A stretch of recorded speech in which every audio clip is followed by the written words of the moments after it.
Hey guys, you're listening to another episode of You're Human. It's episode 14. Really excited if you're listening and want to call in. It's the call-in show where there is no prepping. You ask whatever you want. Nothing's off the table. It's all about starting the conversation. So give us a call at 512-523-5609. Incredible week. Just walked in the door. I've been out at TEAKS. Texas A&M. TEAKS is a fire training center out there, and I've been there all week with some incredible human beings, learning good shit to be able to help other people, and it's always so awesome to be able to be in those types of situations. So really excited.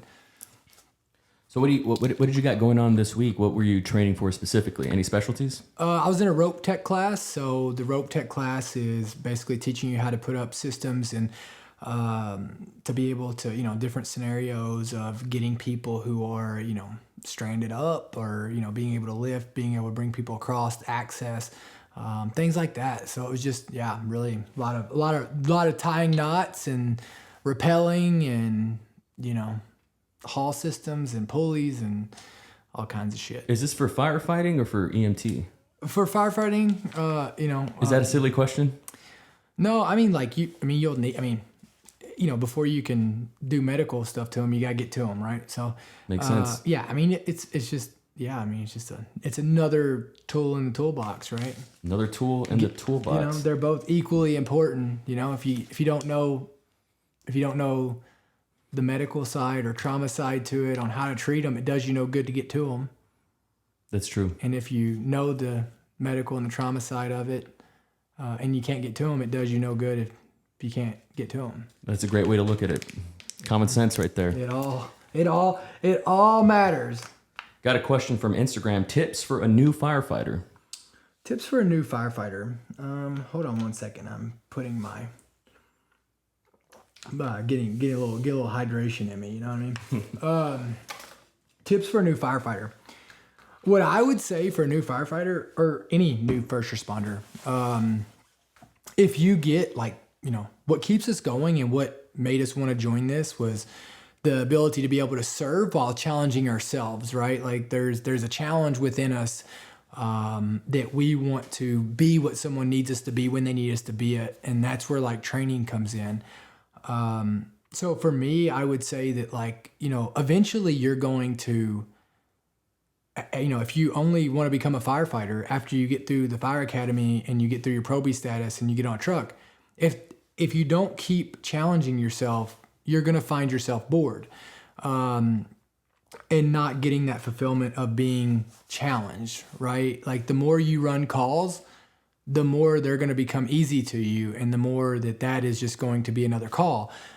So if you find yourself at any point in the fire service, serving, being a cop, whatever, and you're bored, it's because you've allowed yourself to become bored, and you should go take a class, or you should go and, keep enrolling in education and learning. And that's honestly my favorite part of the fire service is, or being a first responder, is just the simple fact that there's so many opportunities to continue to grow and learn and get better and train and all that. And so it's really, if you get bored, it's because it's your own fucking fault. Got a question from Instagram. Georgetown FD, your new home? No, it's not. So I'm so fortunate to know guys up at Georgetown. Georgetown has supported. I got guys up there who are, just crush it. And Georgetown's been so kind to let me and Jared and go up there and use their facility to train. So it's just, they're just an incredible department. The people who are there are just really badass people. And they're all about, facilitating. They've always been about facilitating for me to be able to go to class, swing in, do ride outs, to learn, right? They have a high standard there. And I really look up to the people that work there. And so to be able to go there and, iron sharpens iron, right? And they're for sure iron. Got a question from, cicadas, right? that what that is? Yeah, I heard it earlier. Outside? Oh. Yeah. It's weird. They all come in like waves. It's really crazy. Got a question here. How did you choose the firefighting path, and was there ever any other options? I mean, I think there's always options. Oh, here we go. Got a call. Hey, what's going on? It's Dakota with Your Human Podcast. Hello? Hello, can you hear me? Yeah, it's Dakota with Your Human Podcast. Oh, okay, damn, dude, that was quick as heck, man. I was like expecting to go through the operator and get transferred 6 different ways. Hell no, we don't do that. We don't do no filtering here. Oh, okay. Oh, all right. Sounds like a plan, dude. Yes, sir. That was so quick, I didn't even know I was going to be talking to you. Oh yeah, how are you, man? I'm pretty good, man. I talked to you a couple, 2 or 3 weeks ago. I was the police officer medic out of Pennsylvania. Hell yeah, how's life? Doing pretty good, man. I was talking to a bunch of the guys from up there, and you're a fireman down in Texas somewhere, ain't you? Yes, sir. Midland or No, what's the name of that town? I'm west of Austin. What is it? I'm west of Austin, so out in a smaller town west of Austin. Oh, okay, cool, man, cool. We were all talking about that, and they were like, "Man, we think that's a great idea. We love that." Yeah, no, I love it. Yeah, you got a pretty good fan club over here in Lancaster County, Pennsylvania. So Hell yeah, man. It's Hooterville. Ain't nothing high speed, but you got a fan club. Man, I appreciate that. Listen, they got fans too. You let them know that I'm a fan of all you all and what you all do. Well, you know what? They were talking about that, and I pulled up your page, and I said, check this out. This guy's like, he's been through the ringer. I said, but the guy's still like a fireman too, man. I said, check this stuff out, because we were looking at the Own the Dash and all the other stuff you were doing. Sir. And they're like, man, that's awesome, dude. And of course, we just got back from 2 cardiac arrests. We're sitting there watching you. Yeah, I mean, I just like literally when I tell you, I just walked in. I mean, I did my skills this morning in College Station for my rope tech class. I just finished a rope tech class all week, and I just walked in the door, jumped on this podcast. And then I've got my skills lab not my skills lab, but I've got my FISDAP in the morning for my paramedic cardiology. No way. Brother, Fizz. Oh my God, you're mentioning a word I haven't heard in a while, FISDAP. Yeah. We had to put all of our precepts on the FISDAP. Yeah. So I'm taking my cardiology FISDAP in the morning. I've been reading rhythms all week or all the last month. And just hopefully going to knock my paramedic out by November. I'm going to this. That's yeah. awesome. Yeah, man. It's like, you just gotta, I go back to the simple saying that Sarah Verardo lives by and just put it into words. It's so simple. Like, if you have the ability to do good, you should do good. And then when, if you don't have the ability to do good, then you should work on finding more abilities to do more good. Right. Yeah. Oh, heck, I agree with you, man. Well, we were talking to some of the guys, because a couple of the guys were like, the one guy was like out of breath because he was carrying the Life Pack 15 upstairs. Oh yeah. And I go, dude, I said, when we get back to the station, I said, we're gonna put you on the treadmill. We're gonna walk for a little bit, and we're gonna build you up a little bit. Mm-hmm. And I said, you're gonna have a heart attack going up and down a staircase like that. And I says, and that's how we got to talking to you about you. And I said, look at this guy. I said, he's got a program called Own the Dash, or he represents somebody. I said, I don't know too much about it. I said, but the guy's in fire and EMS. And he's like, what? You're kidding me. And so now all of a sudden I've got about 5 or 6 at the station that are actually doing some more cardio and some different workouts and such. Yeah, man, it's important, right? Like, and it's not just important for the cause. It's important for our mental health. You know what I mean? Like, yeah, I agree with you. Like, it's just it's an important thing, like, for us to get out there and, getting good sleep and making sure we're getting good sleep and looking out for each other and working out, sweating a little bit together, right? And it doesn't really matter. I mean, it doesn't matter. Like, you don't have to go out there and, be running marathons and stuff, but like, just getting out there and moving and just honestly, just taking care of yourself. Yeah, well, I think a lot of guys, they get in this occupation. I think a lot of them just kind of forget that they have to be in shape to take care of the people that need to be in shape. Gosh, man. I mean, isn't that true, right? Like, I mean, how many, and I'm not hitting at them, but I truly believe that, like, we are the standard of our communities. And if our standard drops, like, we're getting paid to be in shape, to be healthy, and we're getting paid to take care of others.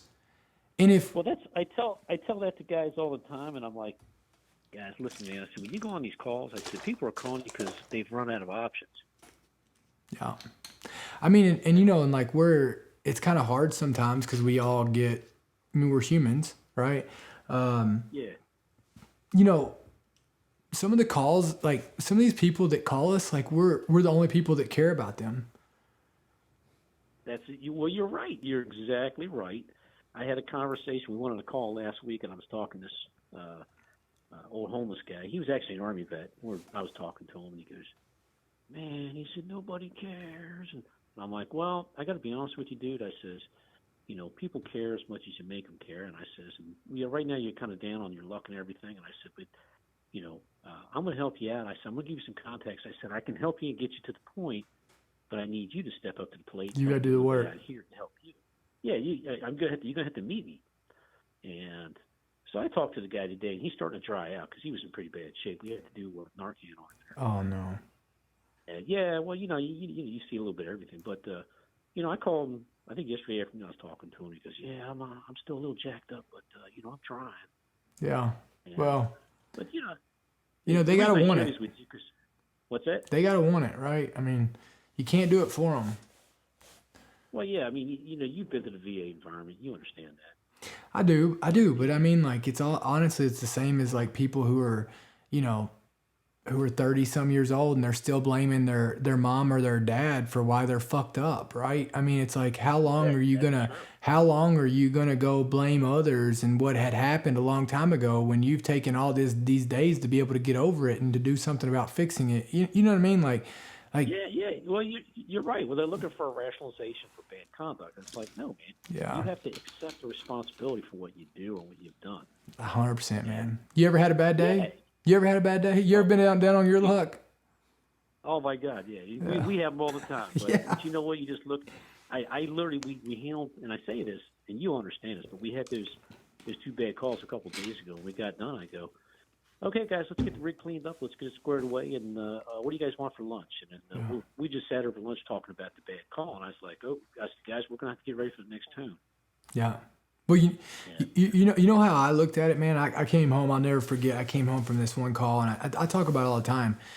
And you know, it wasn't it wasn't like, you know, people think the hard calls are and sometimes they are, but like usually like the crazy calls aren't the ones that are hard. It's for some reason like some type of when they're humanized. You know what I mean? And we had a cardiac arrest probably a couple years ago when I first started getting into it, and get there, and you know, the guy was in the shower and pulled him out of the shower and started compressions on him, and his wife, like, she laid on the foot of the bed and like watched the whole time, and like yeah, right. And so we finished, and you know, we all kind of know the outcome of majority of these things, right? Especially if it's not witnessed.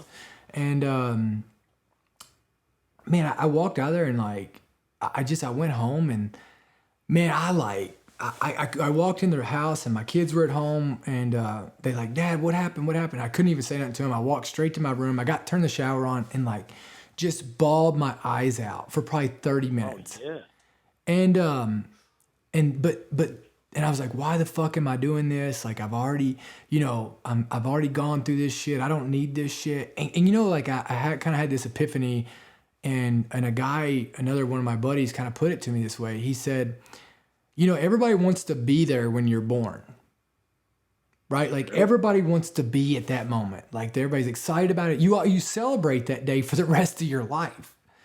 He goes, but you know, your last moments on earth, like nobody really wants to be part of that. And he goes, sometimes we're there and we get to be part of this end of life segment. And we get to make their way out the best that it could possibly be, and with honor. And we get to show them that, like, they left this world, they took their last breath knowing that people cared about them. They left their last breath not alone. You know, they took, you know what I mean? And like, and then their families got to see that people cared and tried and did everything that they could for that moment. And I think that's an important piece to us, right? Like, we get to do this. And as many times as we want to save everybody, like, sometimes our role on that job isn't to save them, but to let them know that we cared about them on their way out. Because I think that in this job, we all know that we are in no control. Oh, I agree. Now, we did a few years back, I'm talking quite a few years ago, we did a cardiac arrest where the guy, he was out for, golly, probably 35, 40 minutes easy. We were transporting him to the hospital. We were working the whole way. And they brought him back in the hospital. We were using AEDs and everything, and, Yeah. all the drugs. And But how many times you done that? stabilized him. Oh, my God, numerous times. And, That's awesome. So we get to the trauma bay 1. They're working the guy, and he comes back out. Well, what he calls us like 2 or 3 days later, and he goes, "Hey, I just want to let you guys know." He goes, he says, "I don't want to freak you out." He said, "But I saw everything you guys were doing in the back of the ambulance." Yeah. I had a guy, a drowning guy, a guy that drowned, and we pulled him out of his car, and he said the exact same thing, that he No way, really? yeah, so he drowned, and we got him back after like 4 rounds of CPR, flew him out, and he walked out. I mean, he's out, and he told one of the guys, I've never spoke to him, but he told one of the guys that like he's seen all of us working on him, and like he's seen us come get him out of the vehicle and like everything. Wow, it kind of freaks you out a little bit. When you think about what's on the other side and what you're doing, you're like, wow, this is really kind of crazy. Yeah, it's pretty crazy, right? But yeah, that's talking about a funny part. Okay, now I was down at Onslow because I volunteered while I was in the Marines years ago. Oh yeah. And so I volunteered with the Jacksonville Rescue Squad. I'm talking years ago because I'm an old bastard. And so my first run, they take me to the Onslow Hospital, and the guy we had was dead. He was priority 4. Yeah. So they're like, "Okay, Eric, you're going to take him on back to the morgue." So we go back in the room, and while we're back there, the doctor smacks this guy in the stomach, and he sits right up. We're in the morgue now, okay? Oh yeah. And he smacks this guy, and the guy sits right up, and I'm like, "Holy shit!" And then they close the morgue, or the container, the freezer room, and they lock me in there and close the light, turn the lights out. I'm like, That's crazy. I'm like, "Oh shit!" I'm like freaking out. I'm not like losing my shit, but I'm pretty close to losing my shit. Yeah. Yeah, that's funny. That's funny. At rigor mortis. Yeah. Well, that's awesome, man. Well, I appreciate you guys. I hope. Well, anyway, thanks for taking my call. I enjoy talking. Tell everybody I said hi up there. I'm gonna swing by and see you guys one day. Yeah, we're up in Lancaster, Pennsylvania, just a small little Hooter County, but Love it. we're probably about an hour west of Philadelphia. Oh yeah, yeah. Anyway, Appreciate you, brother. It's no worries, brother, man. Well, look, I know you got other people you want to talk to, so thanks for taking the time to chat. Have a great day, sir. Hey, good luck on your FISDAP. Thank you. Bye bye. Man, what a good guy. What a good guy. I love it when people call back. That's amazing. I know. That is awesome. That out of body experience thing, I had never heard of that before. Yeah. That's freaky, man. Goodness. We got a missed call here. I'm going to go ahead and give him a call back.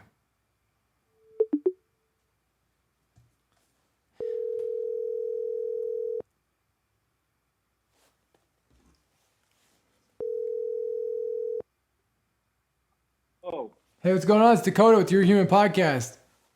hey, bud, how you doing? Good. How are you? Number 5, brother. Same for 5, man. What's Who going? will die, baby? What's We going? know who will? What's that? That's a fact. What's going on, man? But you're going through. Hold on, I got to put you on mute on the computer. Okay. What's going on? Yeah, so I was Desert Shield Desert Storm, man. I got out in '92. Hell yeah. And, service connected, all that shit, injuries, whatever. But I didn't know you joined the fire department, man. Yeah. Yeah, I love it, man. Is that just recently? No, I've been doing it for going on, a little over 3 years. Nice, dude. Yeah. Congrats. Yeah, I love it. And I just wanted to touch on that, man, for a little bit. I'm a little older than you. I got 5 decades under my belt, half a century.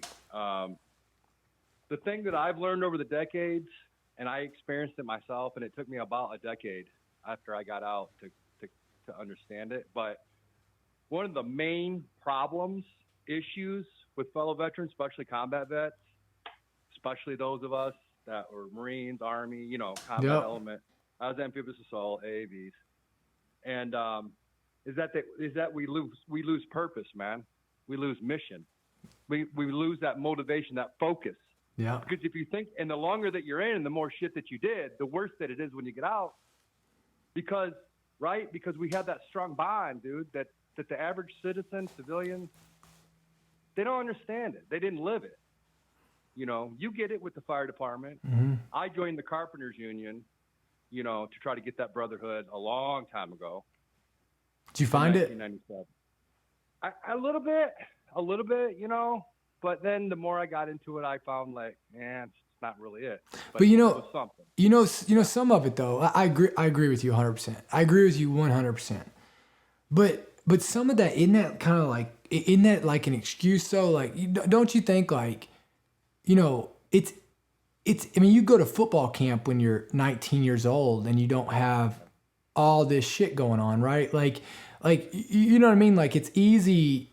I think that whether you were in the military or not, the older you got, the less kind of the brotherhood was, because like you have your own families and like more shit, and the older you get and the more mature and the more you see like, yeah, like, you know, going to the bar ain't going to keep us bonded any longer, right? Like, you know, so I think there's part of that, right? But what I tell veterans all the time, and I agree with you, that they get out and they don't seem to be able to find this purpose.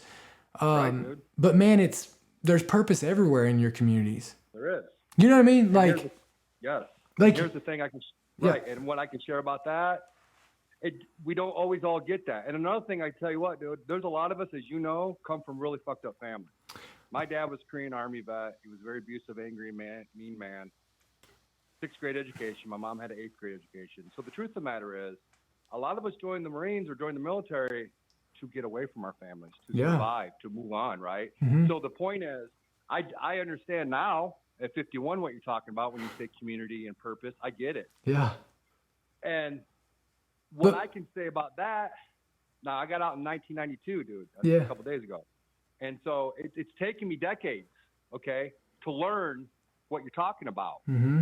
But the purpose, the mission, and you also get people who are like, oh, you did 20 years, man. You retired. You know, you're all set. No, dude, I'm not all set. Yeah. We're not all set. Mm-hmm. Because the longer that somebody was in, the more institutionalized you are. When people say institutionalized, mm-hmm. what first comes to mind? Prison, right? Well, prison. Yeah, but I mean, it's a yeah. The military's an institution, right? Yeah. You wake up, you know what uniform you're wearing, you know when chow is, you know where you're going, you know what you're doing. Day after day, week after week, month after month, year after year, right? Especially if you're active duty. So, yeah. I mean, look, I mean, and then all of a sudden, I mean, stay-at-home moms, like when their kids go off to college and stuff, have a hard time dealing with it. Yep. You know what I mean? Like, I don't care what you do the same thing over and over. You're comfortable and you do it long enough. It's the harder it is to break it away, right? I mean, the longer you're in a relationship, the harder it is to break it off. I mean, no matter what you do, right? But then there's also a different element, though, brother, that I've learned. I understand what you're saying, and I also can understand this. Nobody understands a Marine like a Marine. Nobody understands a veteran like a veteran. Nobody understands a teacher like a teacher, or a cop like a cop, or a firefighter like a firefighter. We can make these comparisons, which is all true. However, there is a big difference between life and death. So when you're in a situation that you've been in, the others have been in, some of us have been in, that when you're dealing with something that's your life and death on a regular basis or on a period of time, literally your life and death, not figuratively, like, oh, I could die of a heart attack, but literally you're risking your life as a firefighter, as a police officer, as a first responder, as a combat element, as a vet, you know, as a Marine. That's different ingrained psychologically. I'm currently working on my degree of psychology at UMass Boston, in the Boston area. So, you know, I'm trying to figure, you know, my own shit out, but, you know, life in general, right? And so there's that bond mentally, emotionally, psychologically, that it's similar but different. I mean, you got teachers that have taught for 30 years and they retire. Yeah, I think first of all that I think that military, first responders, police, firefighters, RN, frontline healthcare workers, and veterans and teachers. I think we should all should be encompassed together in some type of holiday, some type of, if you get a discount, we all get it, because you are talking about life and death, you know, in those professions, as you're doing now. And like when you just talked about you hitting the shower, okay? I've been there, dude. And that emotion hits you. It's something about the water. I've read about this, that when you hit the shower, the water helps you to release that anxiety and that sadness. Yeah, no. But the reason why you're doing what you're doing is the same reason why I'm a U.S. Veterans Advocate. I started in 2014 because I needed to do more for others. Because when we help others, we help ourselves. And that's what service is, of any service, whether it's military or it's civilian or whatever it might be, is that doing for the best self-help, Dakota, I've learned in five decades, is helping others. Because in helping others, we help ourselves. And we know the Bible tells us that, right? So, giving is better than receiving, for in giving we receive as well. And that's exactly what you're doing. Yeah, well, I mean, 100%, right? And I think that everybody gives and everybody takes care of each other, in their own individual way, right? I don't think that everybody's built to go be in life or death situations. And what I'll be honest with you, I'll say that, first responders are in more life or death situations over their career than most veterans. Yeah, I get it. You know what I mean? Get it. So, that's why a lot of vets become firefighters. Well, 100%, right? But I think that, look, at the end of the day, we all, the fortunate thing is we all get to choose what we do. And we like you said, it's fulfilling. I go do what I do because I feel like, I love helping others. Right. And that is really it's really that simple. And being able to be there for other people when they need it, it's a really good feeling. And so, I'll tell you another thing, man, that I've learned. A lot of people who have not been where you're at, have not been where I'm at, or have not been, we're a very small percentage, man, of the whole population of the country. It's understandable the average citizen doesn't get it. But here's the thing. I didn't join the Marines because I was all into guns and blowing shit up and destroying things and I wanted to hurt people. That had nothing to even cross my mind ever. Mm-hmm. I joined the Marines because I wanted to be a part of something greater than myself, and that's service.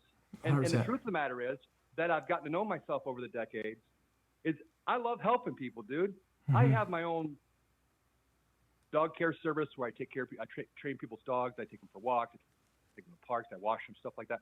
In addition to being an NGO, U.S. Veterans Advocate. Mm-hmm. I advocate in courtrooms. I help fellow veterans get their benefits going. It's been so rewarding to have meet a veteran that's 60% service connected, that's diagnosed with lung cancer. It's going to die within a short period of time. Okay, this guy was an Army guy, and he was over there during Desert Storm, burning the barrels, breathing the freaking diesel and stirring it and all that, and burn pits.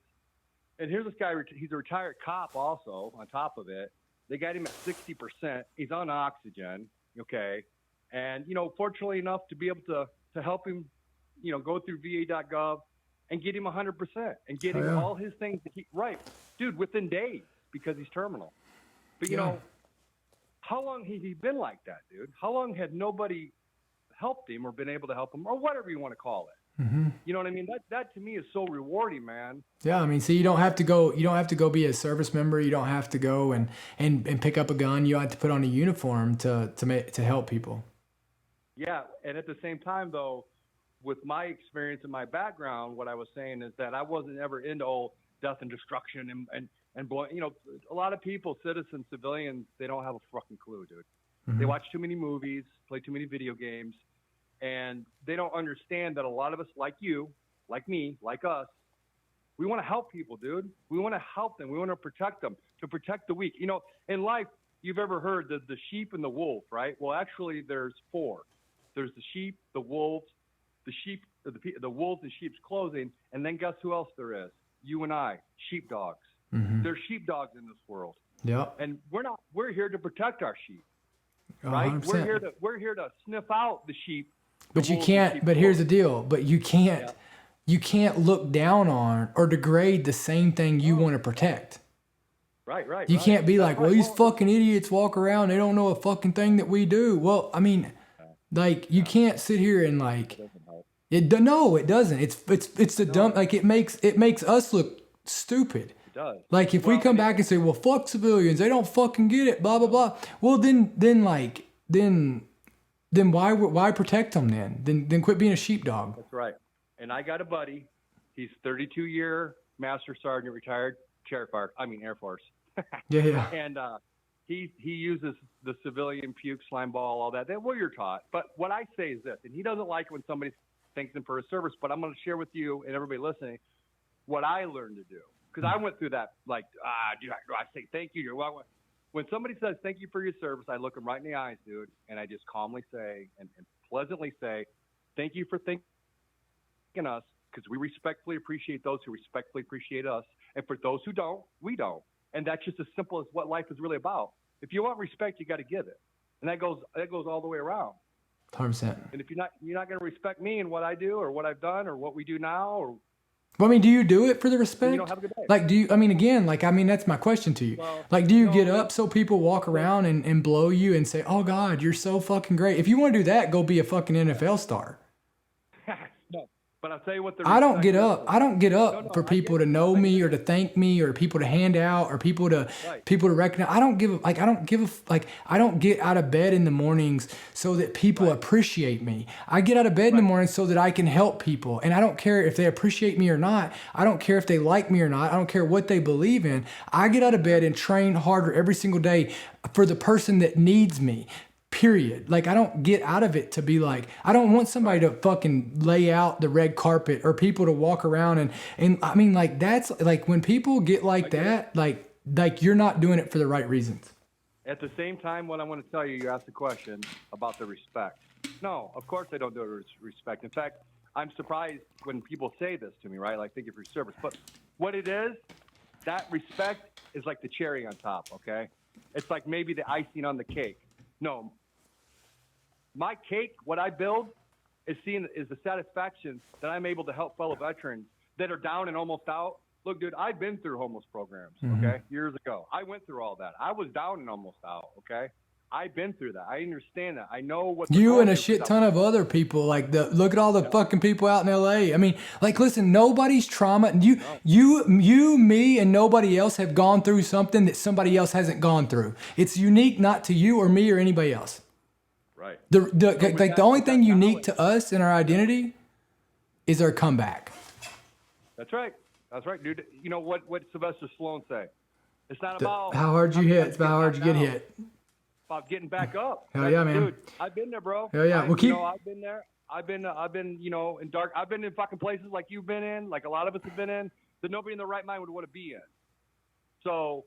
Yeah, but nobody in their right mind would want to be in, but there's still people across the world that are praying for your worst day.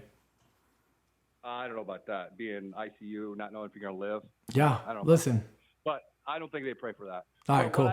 Well, listen, man, I appreciate you, brother. You're the man. You're doing great work. Keep getting after it. Keep taking care of those service members, man. You're crushing it. Hey, I text you my card too. Hell maybe yeah. Sometime, I'm in the Boston area, but maybe roll down. I can roll down sometime and make like wet laundry and hang out. Hell yeah. Oh, that's pretty good. I like that wet laundry, bro. Cool, man. Well, let me know if you need that. I'm gonna take some more calls. All right, Devil. Hell yeah, bro. Thank you for your service. Bye. What else we got, Knives? Let's go ahead and we got a missed call. Let's give him a call back. Why don't we just wait till somebody else calls us? What other questions we got? Got a question here.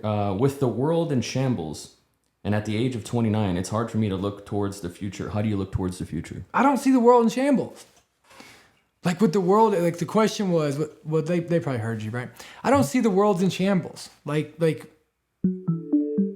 answer it. Hey, what's going on? It's Dakota with Your Human Podcast. Hey, What's going on? I was trying to get Dakota. Yes, sir. It's him. Are you serious? Yeah. This is Greg Wilson. I was with 2-8, 87 and 92. Hell yeah, man. Thank you for your service. Yeah, you were with 2-8, right? No, I was with 3. Or 6 Marines? I was with 3-3. Okay. For some reason, I remember somebody bragging about you being from 2-8. No, I think maybe was that Carpenter? You know what? That was Kyle Carpenter. Yeah, but anyways, I'll be the second best. You are the man. What's going on, man? Listen, I just wanted to let you know you are an inspiration to me, man. I've been, I've had a lot of issues from the burn pits. And, Oh man.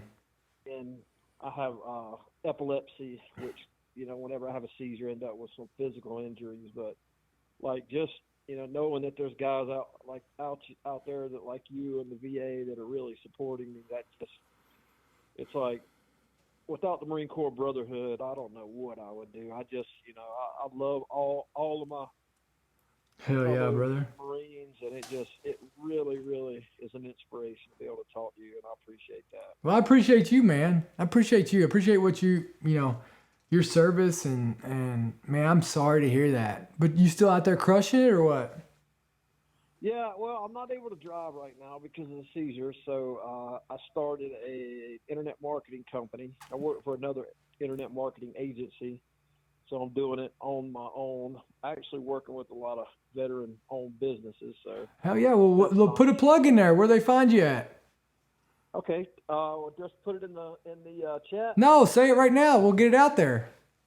It is Sherwood Media Services, www.sherwoodmediaservices.com. My email is greg@sherwoodmediaservices.com. Tell us what you do. 10% discount for any veteran owned business. Hell yeah. Specialize in internet marketing. So I really appreciate that, man. Hell yeah, man. Well, listen, that's awesome. Well, listen, just, you're doing it the Marine way, right? Like, you got dealt a bad hand and you're what do we do in the Marine Corps? Improvise, adapt and overcome, baby. Adapt and overcome, or blame somebody else. 100%. Well, I appreciate what you're doing, man. I appreciate you calling in and man, I hope you have a great day. All right, man. Semper Fi. Semper Fi, brother. Man. That's amazing. How awesome's that? Got a question for you, and this is something I'd like to hear your thoughts on this. How can you build self-confidence? How can you build self-confidence? It's momentum, right? By doing shit that you don't think you can do and achieving it, right? Like you build self-confidence by getting out of your comfort zone. The more you get uncomfortable, the more uncomfortable you get and show yourself that you can do that, the more confidence you build. So, I mean, like if you just do the shit and you stick to what you know and you stick to what you're comfortable with, like you're never going to get more confidence. Mm-hmm. Like you already have confidence in that. Yeah. So like you got to get out of your comfort zone. How do you get the balls to get out of your comfort zone? Well, or the courage? I mean, you've got to be okay with being the worst at something again. Usually people that have low confidence comes with laziness. Mm-hmm. It comes with laziness, right? Like if you're willing to work your ass off as hard as you can, day in and day out, why would you not try anything? Like why? But it's like, fuck, like I gotta learn all this. I gotta work. Like passion, caring. Like you would be surprised at how fucking smart and how good you can be at something if you care about it and you're willing to work at it. Yeah. I like hearing you talk about passion. That's a word you don't use often. I don't use it often. But I like it. What's your favorite part about being a firefighter? Just like just being able to go help people, like being able to, I like the challenge. I like the responsibility it puts on my shoulders of being prepared and continuously getting better at things and continuously like having to, stay on top of my game, physically, mentally, emotionally, and then skill set wise. And so I like that because you never know what the next call is going to be. You never know what people are going to need. Mm-hmm. And then I like just being able to help people, right? Like to be able to give people hope. Like, I mean, you got to think like when people dial 911, whether it's a dumb call or not, like they needed you. And so if I'm the one that shows up and I get to do that, I get to show up, I get to help people. I get to be there for them. What part of your life, childhood, adolescence, after the military, did it click for you that you wanted to be of service and help people? I don't know. I mean, I just think that like, You think you're wired that way from the get, or like when did that click for you? I mean, I think like growing up on a farm, like that, being a farmer is nothing but service. Mm-hmm. Like those animals rely on you to eat, every aspect, to take care of them, to protect them, to, you know what I mean? And like, so it's like your whole life is dedicated around serving something other than yourself. Like it doesn't matter if it's your birthday or, you know, it doesn't matter if you're sick, like that animal still has to eat because you are what it relies on. Right. And so I just think that like, that was just, you know, my dad lived his whole life around service and serving people, you know, not in the fire service or anything, but like, I mean, you know, he served people at his job and he, you know, came home and worked and, you know, it was service to the animals. You know what I mean? It was never you come last. Yeah, I think it's important. You know, I'm a father. It's important that our kids see that, right? I mean, look, the biggest, yeah. And, you know, like I was with Colt McCoy last night and, sounds familiar. Football player? Yeah. Yeah. I was with him last night and I took a note. He said, it's really awesome. He said, and he put it in the best terms that I've ever heard when it comes to kids. He said his dad told him, that he's working on preparing him for the path, not the path for him. Whoa. And so when you think about it with our kids, What does that mean to you? I mean, it means that, What's the path? well, that's what they're going to face in life. Like, I'm not going to make life easy on them. I'm not going to go pad the path that they're going to walk, and I'm not going to try to create and help them overcome the path. Like, I'm going to prepare them for the fucking path. Right. Not what you as a helicopter parent want to design for your kid. Yeah. Yeah. Like, because at some point when they turn 18, like, you can't, I mean, you ain't going to be able to run out there and do that path. You're not going to be able to be there to rescue them all the time. That's a fact. God, my son's going to be 18 soon, man. It's crazy. I can't believe it. I'm not going to, what do I do? I don't know. That's a conversation for another time. Got a question here from Instagram. Do you ever plan on writing another book? I'm actually in the middle of writing another book right now. Got to come up with a title for it, but in the middle of, I think I've got 6 or 7 chapters done. It'll be a 10-chapter book about the size of Make Your Bed. Should be coming out this fall. That's exciting. This year? Yep. Dang. You got same person asks, do you ever miss the Marine Corps? Do I miss the Marine Corps? Yeah, I mean, look, I think we all miss something. You know, do I miss parts of it? 100%. Do I totally miss the Marine Corps? No. So I just want to go ahead and tell our listeners that our lines are open at 512-523-5609. Feel free to give us a call. Nothing's off the table. What made you decide to do this podcast? What made me decide to do the Your Human podcast? You know, it was important to me, right? Like the Your Human podcast is people can call in, people can ask whatever questions they want. Like, I think that too many podcasts have gotten into what I call the echo chambers of where like it's a controlled environment. I'm not going to ask you a question. You're not going to do this. Like, this is a place where you can call in and you can throw whatever at me. And I'll tell you what's funny is, you know, you hear all these people, the loudest motherfuckers on Instagram talking shit and things like that. I ask them all to call in. How many of them have called in? 0. Facts. Got a pretty deep one here from Instagram. Found out that I can't have babies. I think this is a woman. How can I push through being sad? Just trust that there's something else meant for you, right? You got to trust in the plan. You know, we don't always get to come up with our own plan, and you got to trust that for some reason down the road that it's all gonna, that puzzle piece that you're missing is you're gonna find it in something else. And, you know, I know it's not an easy thing, and it's easy for me to say, but what I would tell you is to start looking for there is good in this bad. What are some ways civilians can show appreciation for veterans?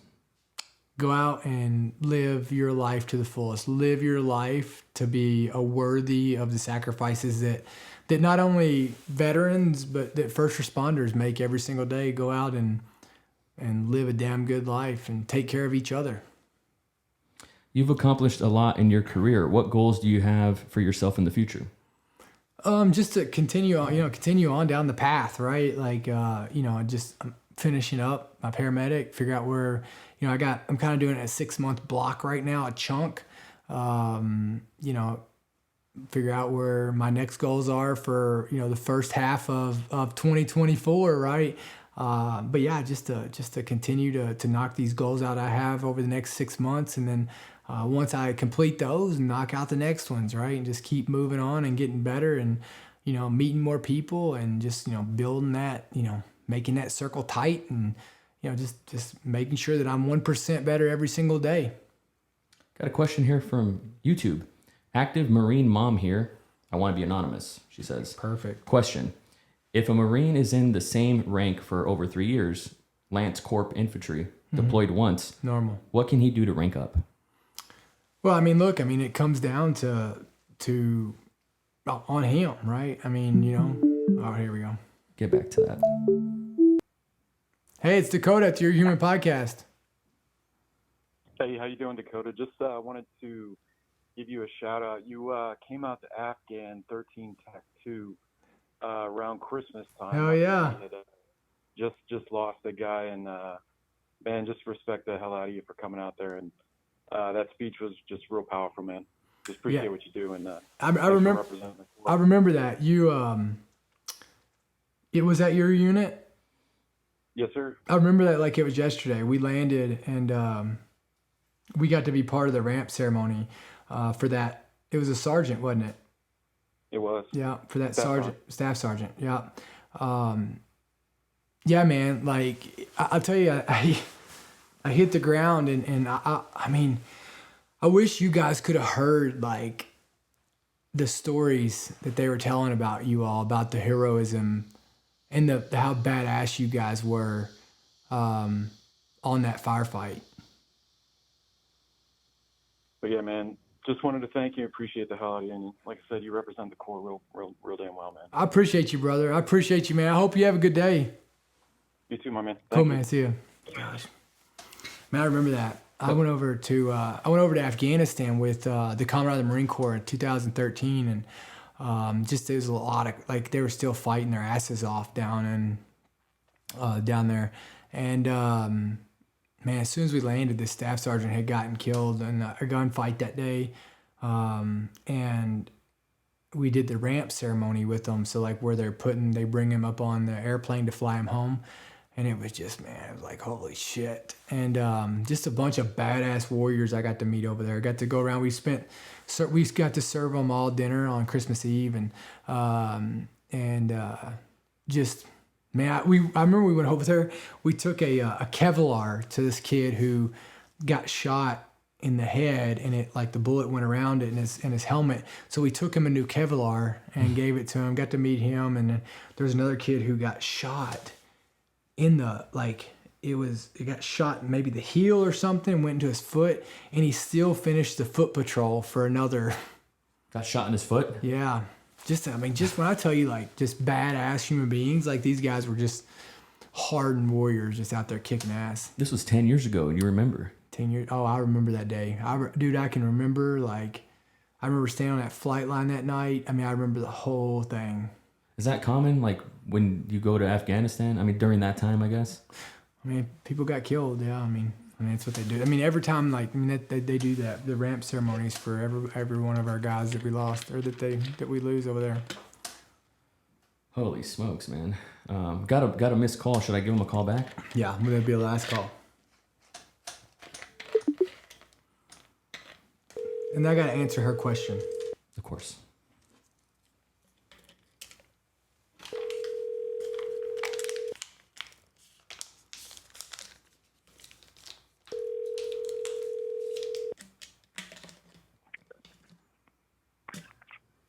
Hello? What's going on? It's Dakota with Your Human Podcast. Hey, Dakota, how's it going, man? Good. What's up, man? Oh, I just caught you on a couple of those episodes with that panty waist Jared Johnson. You know, What a good guy, right? he is an awesome dude, man. Like he always helps so many other people, and I always give him crap, you know, to try to push himself a little harder because he's always doing so much for so many other people. Dude, he's an animal. When you talk about a selfless human being, like Jared Johnson is just a selfless human being. And I'll tell you what, ain't nobody going to outwork that guy.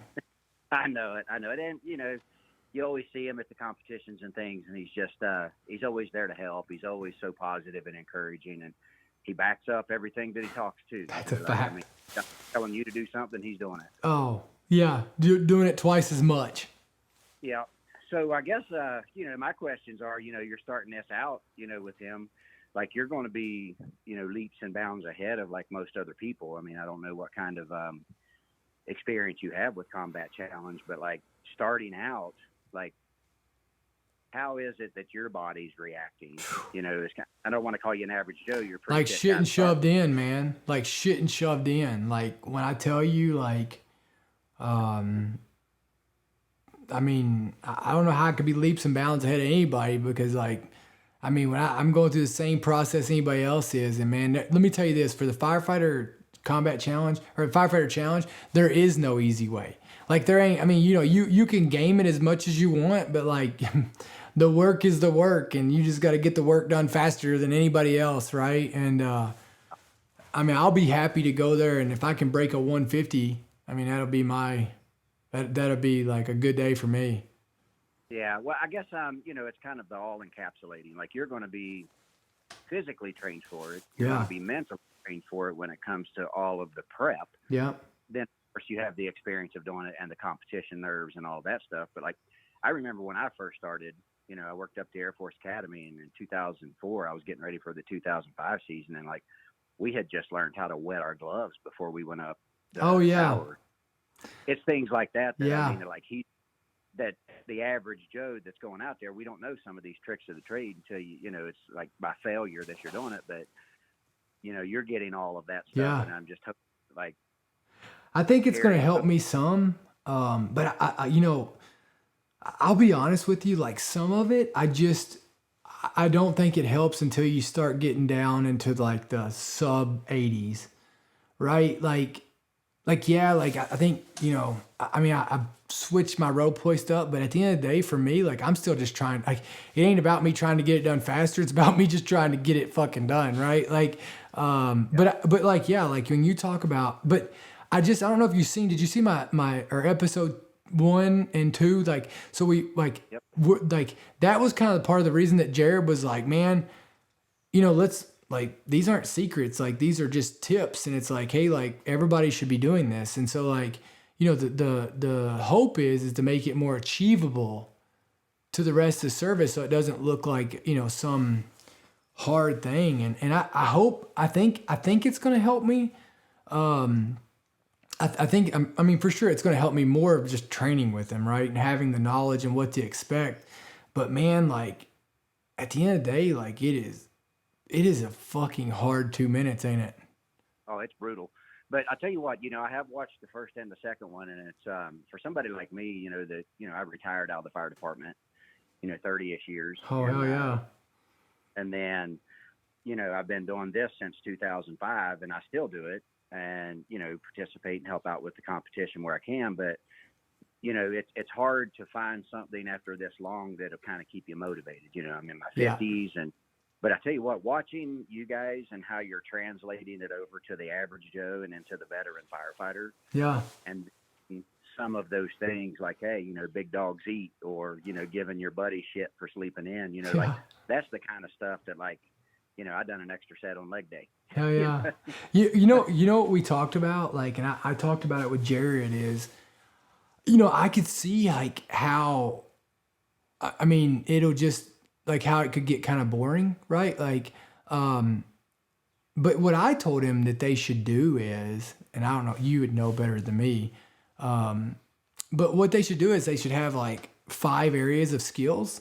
Like, hey, and then every time you go, like every different area, it's a different setup. I'm not following. So like you can't game it, right? Like you can't, Yeah. it's not the same course every time. Like in NASCAR, they don't just have the same length of every course. Yeah, that's true. But I guess over in Firegrounds, it's not always going to be the same, but there's so many similarities. And I don't know the science behind how it all began, but I do know that it was all to translate over from what you kind of experience on a fireground, right? Yeah. So what's the first thing that you do? You grab some tools and equipment and you do some work with your legs. You're moving, prepping, getting things set up, and then you find a place that you have to do work, forcible entry or something of that nature. And then, the hardest part is, getting someplace safe for you and the person you're rescuing, like dragging hose. Yep.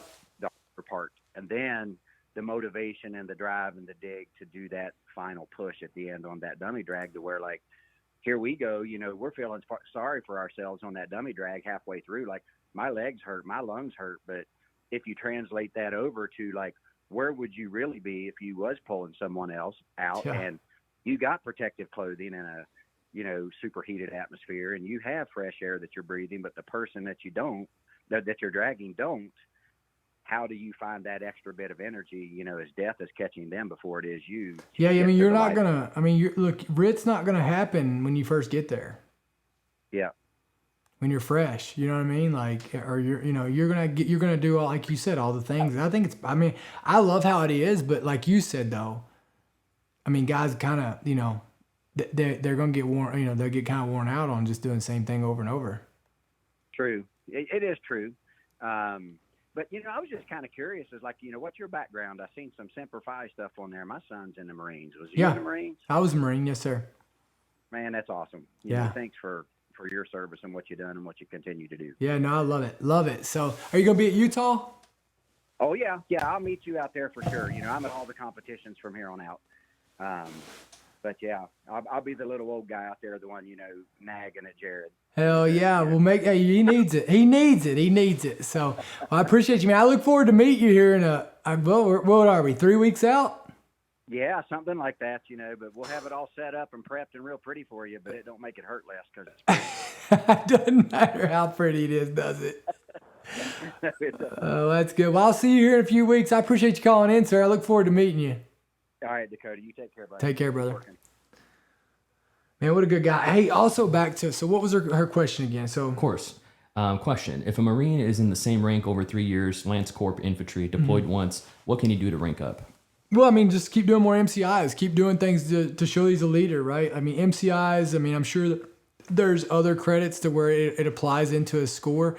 But it is kind of normal. I mean, I don't want to say it's normal, but in the infantry, sometimes it's hard to get promoted, like, especially to corporal.